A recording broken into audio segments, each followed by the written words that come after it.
Stéphane, que d'émotions dans ce derby. C'est parti à 100 à l'heure, ça a terminé à 100 à l'heure. Ouais, on a très bien démarré, on a très bien fini. Ouais, c'était un match avec un scénario un peu fou. Je pense qu'on avait besoin de ça. Je pense qu'on avait besoin d'un scénario un peu dingue pour pouvoir exister. Et c'est vrai qu'on a plutôt bien fait les choses dans une grande partie du match. Et c'est vrai que quand on est à 2-0 et qu'on se fait rejoindre à 2-2, en ayant un manque de rigueur, voilà, on se dit qu'on va passer proche de quelque chose. Mais malgré tout, on est resté dans le coup. Et voilà, je trouve que les joueurs ont été récompensés de leur caractère, de leur abnégation, puis par un joli but. Donc c'est notre 10e victoire de la saison. On a été capable de retrouver le fait de marquer 3 buts, de se procurer beaucoup de situations. En tout cas, Amine et Bat ont eu l'opportunité et ont saisi ça pour marquer.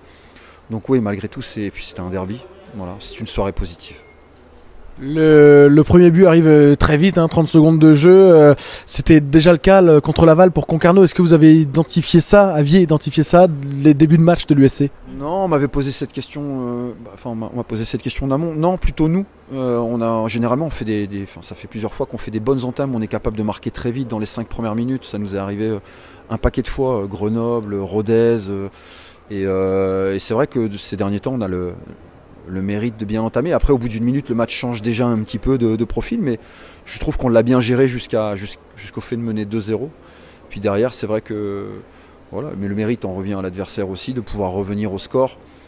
On a eu des opportunités pour faire plus mal, on ne les a pas saisies, et puis c'est vrai qu'on a manqué de rigueur, notamment sur les 2 buts qu'on encaisse. Mais on a eu le mérite et le caractère de pouvoir aller chercher ce genre de choses. Et non, je suis content parce qu'aujourd'hui, on est capable d'avancer, on a marqué et puis on existe. Voilà, maintenant, on a un match important samedi prochain face à Valenciennes. Une équipe qui est en demi-finale de la Coupe de France et qui vient de faire 2 fois 0-0 face au premier et au deuxième du championnat. Donc ça veut dire à quel point ça va être difficile. Mais aujourd'hui, il faut qu'on soit présent la semaine prochaine, voilà, rien d'autre. Vos entames de match, quels ingrédients vous y mettez justement pour que si souvent elles vous réussissent? Bon, je trouve que dans notre discours, dans notre préparation et dans le caractère de l'équipe, c'est vrai qu'on aborde plutôt bien les choses et c'est vrai qu'on est capable de fragiliser. On a, sur ces centres rentrants qu'on avait beaucoup travaillé cette semaine, en tout cas cette gestion de qualité de centre et de répartition dans la surface, ce qui nous avait manqué les semaines précédentes, on a été performants. Et puis ce qui était un peu plus rare, ce qui avait été le cas à Quevilly quand on avait gagné 1-0 sur le but de Bat, c'est d'être capable de forcer la décision et de réussir à gagner dans les derniers moments. Je sais que notre adversaire du soir avait réussi à égaliser la semaine dernière à Dunkerque. Et c'est vrai que d'un point de vue émotionnel, c'est toujours agréable de vivre ces scénarios-là parce qu'ils sont importants. Ils offrent des points, donnent de l'énergie à l'équipe et c'est ça le plus important. En termes d'émotion, justement, lorsque Concarneau revient à 2-2, il se passe quoi à ce moment-là dans la tête? C'est difficile parce qu'on a la sensation qu'on avait fait le plus dur et qu'on gère plutôt bien les choses et sur un coup de pied arrêté, voilà, on tergiverse un peu et on se dit qu'on rate quelque chose. Mais je trouve que le staff, les joueurs sont pas effondrés, sont restés calmes, lucides et se sont sentis piqués aussi pour pouvoir aller chercher quelque chose. Et puis ce but est très bien amené, voilà, sur du jeu combiné, une qualité de centre, une répartition dans la surface. Voilà, c'est ce qui nous avait manqué la semaine dernière face à Troyes, notamment cette qualité de centre, cette répartition. On en avait beaucoup parlé cette semaine, on l'avait bien bossé. Et je trouve que les joueurs ont répondu présent là-dessus, c'est positif. Les attaquants qui marquent, tu le disais, Amine comme les deux, lui qui était un peu moins bien aussi depuis un moment, là ça va sans doute aussi le redonner un peu d'élan. Ouais, ils vivent pour le but. Et c'est vrai que quand ils sont un peu privés de ça ou quand ils ont pris l'habitude et puis que d'un coup, mais c'est un peu comme l'équipe. Voilà, il y a des dynamiques, il y a des choses à casser. Aujourd'hui, voilà, ils sont allés chercher les choses chacun de leur côté. Et je suis très content pour eux. Voilà, parce qu'on a besoin d'eux et de buts de leur part pour pouvoir exister. Quand Amine est dans l'axe, il a quelque chose en plus que quand il est sur les côtés. Si, moi je suis persuadé qu'il est capable de faire les deux, mais ça dépend les circonstances. Voilà, par exemple, aujourd'hui, on a réussi à mener très tôt et du coup l'adversaire, par rapport à ce qu'ils peuvent avoir d'habitude, s'est retrouvé un peu haut. Et c'est vrai que par exemple ce deuxième but sur l'erreur de du défenseur, il y a beaucoup d'espace à exploiter, c'est ce qu'il aime. Et c'est vrai qu'à domicile ces derniers temps, il y en a peu de l'espace. Il y en a peu d'espace. Et donc oui, mais c'est un garçon qui a de l'ego, qui a du caractère, qu'on accompagne. Et je suis très content, je pense qu'il est à son 9e, c'est 8e et 9e but, voilà. Voilà, 3e doublé, il faut que ça continue parce qu'il reste 10 journées maintenant et forcément on aura besoin de lui, on aura besoin de battre et on aura besoin des autres. Voilà, Jacques par exemple qui a fait une première, c'était sa première titularisation avec beaucoup d'énergie, parfois beaucoup trop. Il faut réussir à le canaliser, mais c'était aussi j'avais réclamé un peu de folie, un peu de quelque chose qu'on a un peu moins ces derniers temps et de changer des complémentarités, des binômes, c'était aussi pour avoir ça au début du match, puis pour finir aussi avec des joueurs majeurs. On sent que ça lui a fait du bien peut-être de pas débuter, mais de rentrer.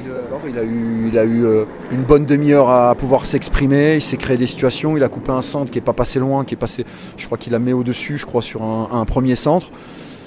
Il a une petite possibilité, puis le dernier but est magnifique. Voilà, je suis très content. Maintenant, place à la semaine prochaine. On va vivre ensemble les autres réactions de ce match, de cet après-match entre Concarneau et Guingamp. On espère avoir Amine El Ouazzani bien sûr, on espère avoir Baptiste Guillaume aussi.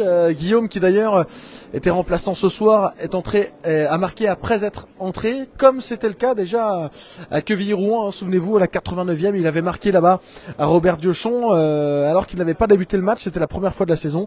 Aujourd'hui c'était la deuxième, et deuxième ou troisième peut-être, il y a peut-être eu Bordeaux, mais il a à nouveau été décisif après une entrée en jeu. Peut-être que parfois ça peut lui faire du bien aussi de souffler entre guillemets, en tout cas d'être présent sur 20-30 minutes pour faire la différence. Il l'a fait ce soir avec cette balle de 3-2, avec ce but du 3-2 et cette victoire donc de Guingamp à Concarneau, avec aussi le doublé bien sûr d'Amine El Ouazzani. On attend les arrivées des autres joueurs. C'est assez calme dans cette zone mixte. Alors il y a beaucoup de Concarnois à passer, mais très peu de Guingampais. Je vois Baba Carnias, gardien remplaçant de Guingamp qui sort. Je n'ai pas vu pour l'instant d'autres joueurs d'en avant passer. Hugo Bonnet aussi, mais qui n'a pas joué. Pas d'autres joueurs qui ont joué en tout cas ce soir. Au classement, on en a rapidement parlé avant de descendre en zone mixte. Guingamp est 8e à 3 points de la 5e place. Guingamp qui revient encore proche de ce top 5. Mais on l'a dit, si Guingamp veut y croire à ce top 5, on parle même pas de monter en Ligue 1, mais juste croire au top 5, à vibrer un peu sur la fin de saison, il faudra enchaîner 2 victoires de rang, et notamment face à Valenciennes, du coup la semaine prochaine, puisque c'est le prochain adversaire. Mais Valenciennes qui reste, j'observe en même temps à la porte de la zone mixte et de la sortie du vestiaire, Valenciennes qui reste sur 2 matchs nuls contre Auxerre et ce soir à domicile contre Angers. Donc deux super points pour Valenciennes. Kevin, arrêtons avec ce top 5. Oui, c'est vrai qu'on peut arrêter, mais en même temps quand on voit que Guingamp revient encore à 3 points, on se dit que tout est encore possible. Bon, ce sera compliqué parce qu'il n'y a pas de continuité dans les résultats actuellement. Guingamp a pris l'habitude sur les 2 dernières saisons de finir fort ces saisons. Si c'est encore le cas cette année, alors peut-être Guingamp pourra en parler de ce top 5. Mais pour l'instant, c'est vrai que Guingamp n'arrive pas à s'y mettre parce que en avant ne gagne pas 2 matchs d'affilée. Peut-être le week-end prochain avec la réception de Valenciennes. Mais on l'a dit, un VA qui reste sur 2 nuls face aux 2 premiers du championnat. La mauvaise opération ce soir aussi pour Concarneau. On y pense un instant bien sûr parce que Concarneau, la défaite conjuguée aux victoires de Troyes et de Dunkerque, les voit l'USC plonger dans la zone rouge, relégable ce soir, premier relégable Concarneau avec 33 points au compteur.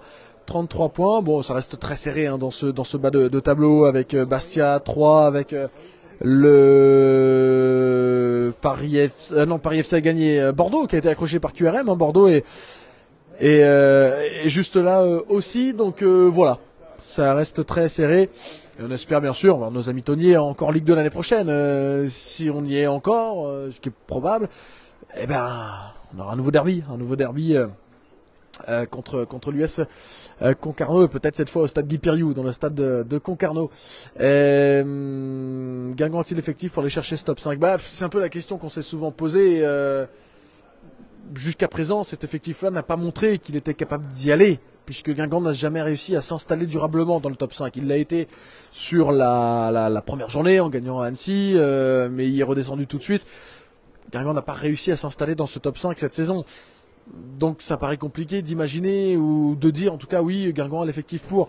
Maintenant, il peut y avoir des surprises aussi, mais c'est souvent un peu compliqué il faudrait vraiment une grosse fin de saison.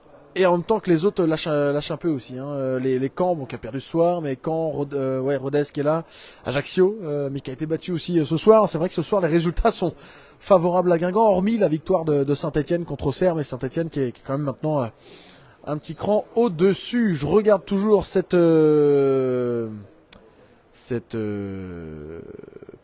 fameuse porte là, qui mène du vestiaire à la zone mixte.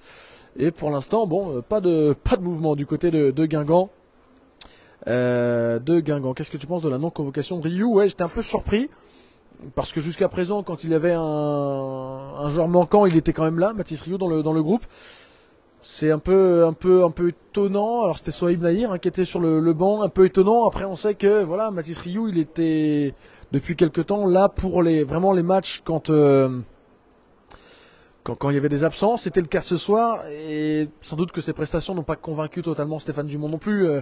On l'avait vu en difficulté parfois, on l'a vu en plutôt bonne réussite d'autres fois. Peut-être pas suffisamment de continuité, mais en même temps pour lui c'est compliqué aussi, Mathis Rioux, parce que jouer comme ça un match de temps en temps, passer de titulaire à pas dans le groupe, ou de titulaire à dans le groupe mais finalement pas sur la feuille de match, c'est pas évident non plus, mentalement à gérer, et puis physiquement d'enchaîner entre jouer et pas jouer, c'est pas forcément ce qu'il y a de plus simple. Bon, c'est pas spécialement étonnant, un petit peu, mais voilà, on sait que Nahir a déjà été convoqué dans le groupe 2-3 fois, notamment contre Rennes en Coupe de France. Ça avait été le cas sur un autre match aussi de championnat. Donc bon, c'est petite surprise, une demi-surprise, je dirais sur ce choix. Bon, ça bouge pas beaucoup encore dans cette zone mixte. On aimerait qu'il y ait du mouvement.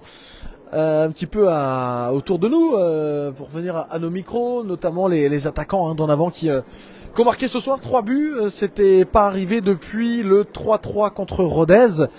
Peut-être que certains sont sortis à l'autre porte. Il y en a qui sont sortis là, mais très peu.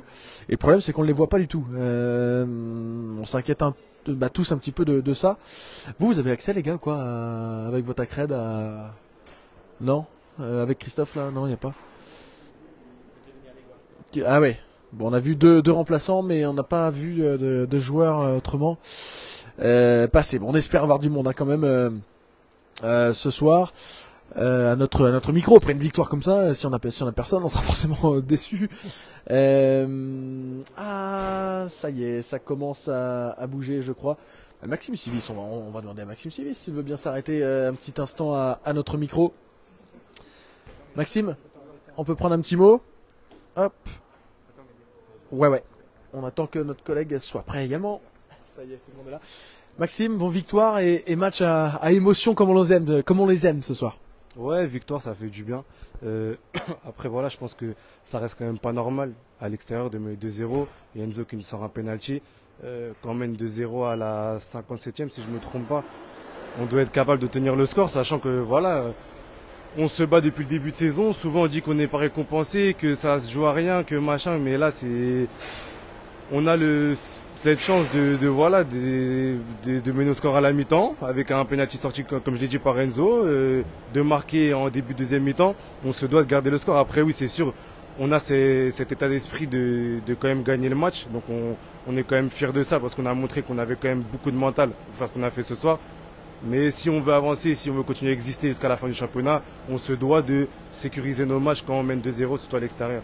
Est-ce que ça ne trahit pas un peu de fébrilité, justement, ce scénario qui est... Fébrilité, non, je pense pas, mais en fait, c'est rébarbatif. Comme on dit depuis le début de saison, c'est toujours des petites erreurs, en fait.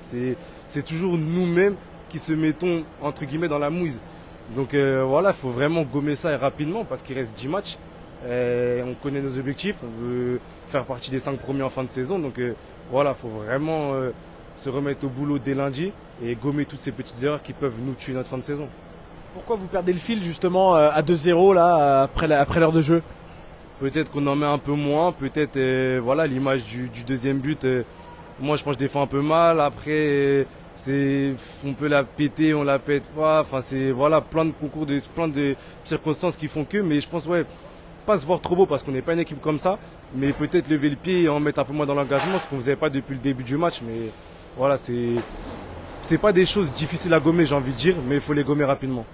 Il y a les débuts de match, ça se répète en tout cas le fait de marquer vite et tôt dans les rencontres. À quoi c'est dû ça? Quels ingrédients vous mettez pour que les matchs basculent rapidement en votre faveur? Honnêtement, c'est simple, c'est juste l'intensité. Avant chaque match, on se dit qu'on doit mettre au moins pendant les 15 premières minutes un maximum d'intensité. Et ça se traduit par des buts à chaque fois. On est récompensé assez souvent, donc faut garder ça tout simplement. Et étouffer l'adversaire le plus possible en début de match quand on est bien et ça tourne en notre faveur. Donc faut continuer comme ça jusqu'à la fin. Merci Maxime, bon retour. Et on va enchaîner avec le double buteur du soir, Amine El Ouazzani. Oui, c'est pas terrible ça, le bus derrière, le bruit du bus. Bon, super, on va être un peu plus au calme. Avec Amine, doublé, ton 3e doublé de la saison. 2e? Non, Annecy et Ajaccio? Ah non, Annecy c'est un but. Ah oui, pardon, un but, une passe D. 2e doublé de la saison. Comment tu te sens après ce match-là, toi qui as eu des matchs plus difficiles aussi ces derniers temps? Sincèrement, ouais, ça fait beaucoup de bien. Ça fait beaucoup de bien de pouvoir retrouver le chemin défilé et de cette manière-là. 2 buts dans un match, c'est toujours plaisant. Après voilà, j'ai quand même un peu de déception parce que je pense que j'aurais pu aller chercher le premier triplé de ma carrière. Mais voilà, le principal c'est qu'au final l'équipe est gagnée et donc c'est un peu ma plus grande réussite et fierté sur ce match-là. La balle de triplé, ouais, elle est pas loin, hein, juste avant le but du 3-2 d'ailleurs. C'est ça, ouais, elle est pas loin. Khalidou et Baptiste ils font un bon boulot avec Amad sur le côté et mon contrôle est un peu trop long et les défenseurs me rattrapent. Mais on va dire que je passe à autre chose parce que derrière on a réussi à mettre ce but qui nous permet d'avoir la victoire. Mais si ça n'avait pas été le cas, je pense que j'aurais passé quand même une soirée avec des revers. Sur le 2e but, il y a une double erreur de Concarneau sur les passes en retrait. Comment toi tu sens le coup pour prendre le dessus? On sait que c'est une équipe très joueuse qui sincèrement qui produit des belles choses, on l'a encore vu ce soir. Mais on sait aussi qu'en faisant ça, automatiquement tu prends plus de risques, tu peux prendre même des fois trop de risques et c'est ce qu'ils ont fait. Et là je sens bien le coup, je sens que la balle elle va arriver et j'y crois et je vais face au gardien et j'arrive à la mettre au fond. Qu'est-ce que ça change là pour un attaquant de remarquer 2 buts après la période qui a été la tienne plus compliquée? Est-ce que ça change vraiment beaucoup de choses ou est-ce qu'on se dit que bon c'est un match et il faut remettre le cœur à l'ouvrage la semaine prochaine? Sincèrement ça change pas grand chose, ça fait du bien, mais ça change pas grand chose parce que tout ce temps-là où j'ai pas marqué, j'ai pas douté. Je savais que j'étais capable de mettre des buts. Après non, ça donne de la confiance, mais je sais très bien que si je relâche ou si je baisse en intensité, je vais retrouver des phases comme j'ai pu le vivre à plusieurs matchs sans être décisif. Et c'est pas le but. Le but c'est d'être constant. C'est pas de faire un match avec 2 buts et après ne plus être présent pendant quelques matchs. Donc là, mon objectif, ça va être d'être présent à Valenciennes, mettre de l'intensité et apporter encore à l'équipe. Tu as souvent dit que tu préférais jouer en pointe que sur le côté. Est-ce que tu préfères aussi jouer à 2 plutôt que seul en pointe? Sincèrement, oui. Ça, c'était surtout mon discours au début de mon histoire avec Guingamp. Maintenant, avec le recul, par moment, jouer sur le côté, ça me fait aussi du bien. Je l'ai vu la semaine dernière où j'ai pris beaucoup de plaisir contre 3.